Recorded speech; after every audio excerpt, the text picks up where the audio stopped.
ఉన్న సైఫాన్ ఈ రోజు ప్రపంచంలో అంత సాంకేతిక నైపుణ్యం ఉన్న నీటి ప్రాజెక్టు లేదు. అదే విధంగా ఈ ప్రాంతంలో కట్టిన జూరాల కావచ్చు, భీమా కావచ్చు, నెట్టంపాడు కావచ్చు, కోయిల్ సాగర్ కావచ్చు, ఈ ప్రాజెక్టులన్నీ కూడా మన ప్రాంత అభివృద్ధి కోసం ఆనాడు కాంగ్రెస్ పార్టీ పునాదులు వేసినవే.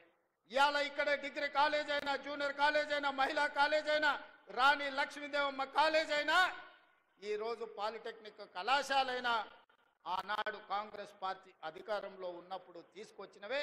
ఈ ప్రాంతాన్ని అభివృద్ధి చెయ్యాలని, రాజకీయ విలువలు పెంపొందించాలని ఈ వనపర్తిలో ఇలాంటి రాజకీయాలను తీసుకొచ్చిన వీళ్ళందరినీ, వీళ్ళ త్యాగాలను, వీళ్ళ ఆలోచనలను, వీళ్ళ అభివృద్ధి చేయాలన్న ఆకాంక్షను దృష్టిలో పెట్టుకొని ఆనాడు విద్యార్థి రాజకీయాలలో క్రియాశీలకంగా ఈ వనపర్తి నగరంలో నేర్చుకున్న రాజకీయ చైతన్యం ఈ రోజు తెలంగాణ రాష్ట్రానికి ముఖ్యమంత్రినై ఈ రోజు మీ బిడ్డగా మీ ముందు నిలబడ్డా అంటే ఇది నాకు గర్వకారణం. నిజంగా నాకు చాలా సంతోషాన్ని ఇచ్చే సందర్భం. అందుకే ఇవాళ మిత్రులారా, నాతోటి చదువుకున్న వాళ్ళనే కాదు, నేను ఎక్కడ ఎవరి ఇంట్లో ఉండి పాఠశాలకు పోయినో, కళాశాలకు పోయినో ఆ కుటుంబంతో ఉన్న అనుబంధాన్ని ఇవాళ కుటుంబం దగ్గరికి వెళ్ళి నేను కలిసి రావడం జరిగింది. ఆనాడు నాతోని చదువుకున్న వాళ్ళు, నాతోని క్రీడలలో పాల్గొన్న వాళ్ళు, నాతోని విద్యార్థి రాజకీయాలలో పనిచేసిన వాళ్ళందరినీ కూడా ఇవాళ వనపర్తిలో ఆత్మీయ సమ్మేళనాన్ని ఏర్పాటు చేసి వాళ్ళందరినీ కలుసుకోవడం జరిగింది. ఇంకా కొంతమంది మిత్రులు రాలేదు, వాళ్ళందరినీ కూడా తొందరలోనే కలుసుకుంటానని చెప్పి నేను ఈ సందర్భంగా తెలియజేయదలుచుకున్నా. ఇవాళ ఈ వనపర్తిలో దాదాపుగా మా మిత్రుడు బట్టి విక్రమార్క గారి సహకారంతో మా ఎమ్మెల్యే గారు, మా ఎంపీ గారు పట్టుబట్టి 1000 కోట్ల రూపాయలతో ఈ రోజు ప్రాజెక్టులను, అభివృద్ధి పనులను ప్రారంభించుకోవడమే కాదు, మా స్వయం సహాయక సంఘాలు, మా ఆడబిడ్డలకు ఈ రోజు మా సీతక్క, మా చీఫ్ సెక్రటరీ గారు దాదాపుగా సంఘాలకు 1000 కోట్ల రూపాయల నిధులను ఇవాళ ఆడబిడ్డల అభివృద్ధి కోసం విడుదల ఈ వనపర్తి నగరం నుంచే మనం చేసుకోవడం జరిగింది. ఇదే కాదు, ఈరోజు చిన్నారెడ్డి గారు కాసిం నగర్ ఎత్తిపోతల పథకాన్ని వారు అడగడం జరిగింది. తిరుమలాపాలెం వాళ్ళ సొంత ఊరు కాసిం నగర్, ఈ ప్రాంతంలో 4000 ఎకరాలకు నీళ్లు రావాలంటే కాసిం నగర్ ఎత్తిపోతల పథకం ఇస్తే బాగుంటుంది అని పెద్దలు చిన్నారెడ్డి గారు అడగడమే కాదు, ఆ ప్రాజెక్టుకు మాధవరెడ్డి గారు, డాక్టర్ మాధవరెడ్డి గారు పేరు పెట్టాలని ఆనాడు ఎవరు ఉస్మానియా, ఆనాడు ఎవరు నిమ్స్ ఆసుపత్రికి పోయినా, మన వనపర్తే కాదు మన మహబూబ్ నగర్ జిల్లా నుంచి ఎవరు వెళ్ళినా వాళ్లకు ప్రత్యేకమైన వైద్యాన్ని చేయించి ఒక్క రూపాయి కూడా ఖర్చు లేకుండా డాక్టర్ జిల్లెల మాధవరెడ్డి గారు బ్రతుకున్నంత కాలం ఆఖరి శ్వాస వరకు వారి ప్రాంత పేదలకు వైద్య సేవలను అందించండు, వారికి సహకారం అందించండు. తప్పకుండా డాక్టర్ చిన్నారెడ్డి గారు అడిగిన కాసిం నగర్ ఎత్తిపోతల పథకాన్ని మా ప్రభుత్వం మంజూరు చేస్తుంది. 4000 ఎకరాలకు నీళ్లు ఇవ్వడమే కాదు, డాక్టర్ మాధవరెడ్డి గారు పేరు పెట్టి వారు శాశ్వతంగా వారి సేవలను ఈ రోజు గుర్తు చేసుకునే విధంగా పెట్టుకుంటాం. అదే కాదు, మా శాసనసభ్యుడు ఇలా అడిగాడు, జయరాములు గారి పేరు పెట్టాలి, డాక్టర్ బాలకృష్ణయ్య గారి పేరు పెట్టాలి అని. నాకు ఇంత గొప్ప అవకాశం, డాక్టర్ బాలకృష్ణయ్య గారి పేరు, జయరాములు గారి పేరు పెట్టే అవకాశం ఈ రోజు ఈ సంస్థలకు వచ్చింది. తప్పకుండా ఆ మాజీ శాసనసభ్యుల పేర్లు పెట్టే బాధ్యత ఈ ప్రాంత ప్రజలకు, ఈ పేదలకు వారు అందించిన సేవలకు మనం ఇయ్యగలిగిన గుర్తింపు ఇదే. అందుకే రాష్ట్ర ప్రభుత్వం వేదిక మీద నుంచి ప్రధాన కార్యదర్శి గారికి నేను ఆదేశాలు ఇస్తున్నా. మాజీ శాసనసభ్యులు బాలకృష్ణయ్య గారి పేరు, మాజీ శాసనసభ్యులు జయరాములు గారి పేరు, అదే విధంగా డాక్టర్ చిన్నారెడ్డి గారి పేర్లను ఈ ప్రాజెక్టులకు పెట్టడానికి అవసరమైన చర్యలు చేపట్టండి అని చెప్పి నేను చీఫ్ సెక్రటరీ గారికి ఆదేశాలు ఇస్తున్నా. మిత్రులారా, ఇవాళ ఆలోచన చేయండి. 2014 నుంచి దాదాపుగా 2024 వరకు చంద్రశేఖరరావు గారు 10 సంవత్సరాలు తెలంగాణ రాష్ట్రానికి ముఖ్యమంత్రిగా ఉన్నాడు. హరీష్ రావు గారు మంత్రిగా ఉన్నారు, తారక రామారావు గారు మంత్రిగా ఉన్నారు, నరేంద్ర మోడీ గారు దేశంలో ప్రధానమంత్రిగా ఇవాళకి 12 సంవత్సరాలు అయ్యింది. నేను అడుగుతున్న ఈడికొచ్చిన మిత్రులను, ఈడికొచ్చిన వాళ్ళనే కాదు, ఈ సమావేశాన్ని చూస్తున్న వాళ్ళను, బీఆర్ఎస్ బీజేపీ వాళ్ళను కూడా గుండెల మీద చెయ్యి పెట్టుకొని ప్రశాంతంగా ఆలోచన చేసి మీ మనస్సాక్షిని అడగండి. తెలంగాణ రాష్ట్రంలో ప్రజాపాలన ఇందిరమ్మ ప్రభుత్వం ఏర్పడ్డ తర్వాత 25,50,000 మంది రైతులకు 21,000 కోట్ల రూపాయలు మొదటి సంవత్సరంలోనే రుణమాఫీ జరిగిందా లేదా? మీ గుండెని అడగండి, మీ మనసును అడగండి. ఇవాళ ఆ రైతులను బయటికి వచ్చి మాట్లాడమని నేను అడుగుతున్నా. ఇవాళ మనసు లేనోళ్ళు, మనసాక్షి లేనోళ్ళు, బీఆర్ఎస్ వాళ్ళు, బీజేపీ వాళ్ళు ఒక్కటై ఏకమై రైతులను ఆగం చెయ్యాలన్న ఆలోచనతో మాట్లాడుతున్నా. నేను అదే విధంగా మా రైతాంగాన్ని, మా సోదరి, మా ఆడబిడ్డలను అడుగుతున్నా. ఆనాడు రైతు భరోసా పథకం చంద్రశేఖరరావు గారు ఎన్నికల పేరు మీద ఎగనామం పెట్టిపోతే ప్రభుత్వం ఏర్పడ్డ మొదటి 3 నెలల్లోనే డిసెంబర్ 7 నాడు ప్రభుత్వాన్ని ఏర్పాటు చేసిన మేము, మా మిత్రుడు బట్టి విక్రమార్క గారు మార్చి లోపలనే 7,625 కోట్ల రూపాయలు రైతు భరోసా పైసలు మీ ఖాతాలలో వేసినమా లేదా? మీరు వెళ్ళి మీ బ్యాంకుల్లో చూసుకోండి. 7,625 కోట్ల రూపాయలకు ఒక పైసా తగ్గినా మీరు మమ్మల్ని నమ్మకండి.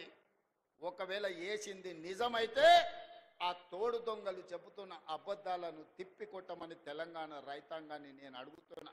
ఇవాళ తెలంగాణ రైతాంగాన్ని. ఎర్ర ఎండలు మండుతున్నాయి, విద్యుత్ వినియోగం పెరిగింది. ఇవాళ 16,000 మెగావాట్ల పైన ఈరోజు విద్యుత్తు అవసరం పడుతున్నది. కానీ ఒక్క గంట అయినా ఎక్కడైనా విద్యుత్ కోతలు విధించినమా? ఇవాళ 24 గంటల వ్యవసాయ విద్యుత్తు రైతులకు ఉచితంగా అందించడమే కాదు, ఆనాడు ఇవ్వండి, ఈనాడు పేదోళ్లకు 50 లక్షల కుటుంబాలకు మా ఆడబిడ్డలు చెప్పాలి, మా అక్కలు చెప్పాలి, మీరెవరైనా ఇంటి బిల్లు కడుతుండ్రా 200 యూనిట్ల వరకు ఒక్క పైసా లేకుండా మా ఆడబిడ్డలకు ఇంటి కరెంటుకు బిల్లు కట్టకుండా మాఫీ చేసింది నిజం కాదా? మా అక్కల్ని నేను అడుగుతున్నా, మీరు ఒక్కసారి ఆలోచన చెయ్యండి.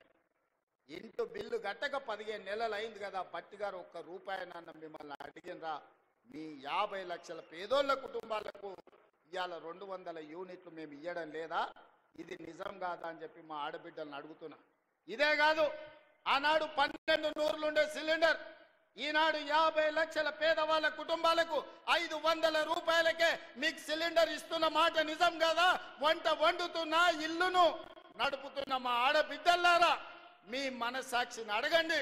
50 లక్షల కుటుంబాలకు 500 రూపాయలకే మీకు సిలిండర్ ఇస్తున్నామా లేదా? మేము సిలిండర్ మా ఆడబిడ్డలకి ఇచ్చిన మాట నిజమైతే బీఆర్ఎస్ బీజేపీలను సలాకి కాల్చి వాత పెట్టుండ్రి. ఎందుకంటే మన పాలమూరులో మనం రొట్టెలు చేసుకుంటాం. రొట్టెలు కాల్చేటప్పుడు సలాకి కూడా ఎర్ర కాల్చి వచ్చినోని చేయి చాపమని చెప్పి చేతి మీద వాతలు పెట్టుండ్రి బీఆర్ఎస్ బీజేపీలను అని చెప్పి మా అక్కలను నేను అడుగుతున్నా, మా ఆడబిడ్డలు నేను అడుగుతున్నా. ఇవాళ అక్క ఆనాడు అమ్మగారింటికి పోవాలన్నా ఆలయానికి పోయి అమ్మవారిని దర్శించుకోవాలన్నా ఇంటి ఆయన బస్సు కిరాయిస్తే పోయినట్టు, లేకపోతే లేనట్టు. నేను అడుగుతున్నా మా అక్కల్ని, అమ్మ ఇంటి ఆయన పనిపోతే మీరు బస్సు ఎక్కి అమ్మగారింటికి పోతే ఒక్క పైసాన్ని అడుగుతురా ఎవరైనా? ఇవాళ మీ ఏ ఆలయమైనా, అది యాదగిరి గుట్టైనా, లేకపోతే మన కురుమూర్తి జాతరైనా, లేకపోతే మన గద్వాల్లో జరుగుతున్న జాతరైనా, లేకపోతే రాజనగరం జాతరైనా, ఏ జాతరకు పోయినా, ఎక్కడికి పోయినా, ఏ గుడికి పోయినా, భద్రాచలం పోయినా మా ఆడబిడ్డలను ఒక్క పైసా అడగకుండా ఆర్టీసీ బస్సుల్లో ఉచితంగా ప్రయాణం జరుగుతుందా లేదా? ఉచిత బస్సు ప్రయాణం చేసిన మా ఆడబిడ్డలు ఇక్కడ ఉంటే మీరందరూ చెయ్యెత్తి ఒక్క పైసా లేకుండా మేము బస్సులో ప్రయాణం చేసినామని మీరు ఆ బీఆర్ఎస్ బీజేపీలకు గుణపాఠం చెప్పండి. 150 కోట్ల మంది ఆడబిడ్డలు ఈ 15 నెలల్లో బస్సులో ఉచితంగా ఒక్క పైసా ఖర్చు పెట్టకుండా ప్రయాణం చేసిన మాట వాస్తవం కాదా? దీనికి మా బట్టి విక్రమార్క గారు 4,500 కోట్ల రూపాయలు ఆర్టీసీకి ఇచ్చిన మాట నిజం కాదా? ఇదే కాదు, మా ఆడబిడ్డల స్వయం సహాయక సంఘాలు ఆనాడు పివి నరసింహారావు గారు మొదలుపెట్టిన సంఘాలు చంద్రశేఖరరావు వచ్చినప్పుడు గ్రహణం పట్టినాయి. సూర్యగ్రహణం, చంద్రగ్రహణం బట్టి ఎట్లా కనిపించుకుంటా పోతాయో ఈ చంద్రగ్రహణం బట్టి మా సంఘాలను, మా ఆడబిడ్డలను నిర్వీర్యం చేసిన మాట నిజం కాదా? సున్నా వడ్డీ కానీ, పావులా వడ్డీ కానీ మీ బ్యాంకు లింకేజ్ కానీ ఆనాడు చంద్రశేఖరరావు ఎప్పుడన్నా ఇచ్చిండా? మరి ఇవాళ నేను మా సీతక్కమ్మ భట్టి గారు 1000 కోట్ల రూపాయలు సంఘాలకు ఇచ్చి మీ లింకేజీలు ఇచ్చి ఇవాళ మిమ్మల్ని అభివృద్ధి పదం వైపు నడిపిస్తున్న మాట నిజం కాదా? ఇవాళ 1000 కోట్ల రూపాయలు ఈ వనపర్తి సాక్షిగా మా ఆడబిడ్డలకి ఇచ్చిన మాట నిజం కాదా? ఎవరన్నా అబద్ధం చెప్పచ్చు, ఇంటాయన సాయంత్రం వేస్తే మర్చిపోవచ్చు, కానీ మా అక్కలు మర్చిపోతారా, మా ఆడబిడ్డలు మర్చిపోతారా అని నేను అడుగుతున్నా. ఇవాళ మా అక్కలకు మా సంఘాలు నిర్వీర్యమవుతుంటే మా అధికారులను మా సీతక్కని పెట్టి సమీక్షించి ఇవాళ రాష్ట్రంలో 67 లక్షల మంది ఆడబిడ్డలను సంఘాలలో సభ్యులను చేసి రేపటి దినం 1 కోటి మందిని సంఘాలలో సభ్యులుగా చేసి మా ఆడబిడ్డల్ని కోటీశ్వరులను చేయాలని రోజుకు 24 గంటలు నేను కష్టపడుతుంటే బీఆర్ఎస్ వాడు బీజేపీ వాడు వచ్చి బండలు తీసుకొని కొడుతురు. మా ఆడబిడ్డలు నిలదొక్కుంటే ఆడబిడ్డలు ఆశీర్వదిస్తే రాబోయే 15-20 ఏళ్ళు రేవంత్ రెడ్డి ముఖ్యమంత్రిగా కాంగ్రెస్ పార్టీ అధికారంలో ఉంటే మా బతుకు బస్టాండ్ అవుతుంది, వనపర్తి బస్టాండ్లో బిచ్చమెత్తుకొని బతకాల్సి వస్తుందని బీఆర్ఎస్ వాళ్ళు బీజేపీ వాళ్ళు అబద్ధాలు చెప్తున్నారు. అందుకే ఇవాళ మా అక్కల్ని అడుగుతున్నా, మీ సంఘాలను ఆదుకునే బాధ్యత నాది కాదా? మీ సంఘాలకు హైదరాబాదు హైటెక్ సిటీ పక్కన పెద్ద ఐటీ కంపెనీలు ఉన్న దగ్గర 100 కోట్ల ఎకరాలు ఉన్న దగ్గర 100 కోట్ల విలువైన భూమి 3.5 ఎకరాలు మీ సంఘాలకు హైటెక్ సిటీ శిల్పారామం పక్కన 150 షాప్స్ పెట్టుకొని మీ ఉత్పత్తులను ప్రపంచానికి అమ్ముకునే విధంగా బిల్ గేట్స్, బిల్ క్లింటన్ ఎవరు వచ్చినా మీ సంఘాల నైపుణ్యం చూసే విధంగా శిల్పారామం పక్కన మీకు 3.5 ఎకరాలు నేను ఇయ్యలేదా? నిజం కాదా? మా ఆడబిడ్డలు నేను అడుగుతున్నా. ఎన్నడైనా మీరు ఊహించరా?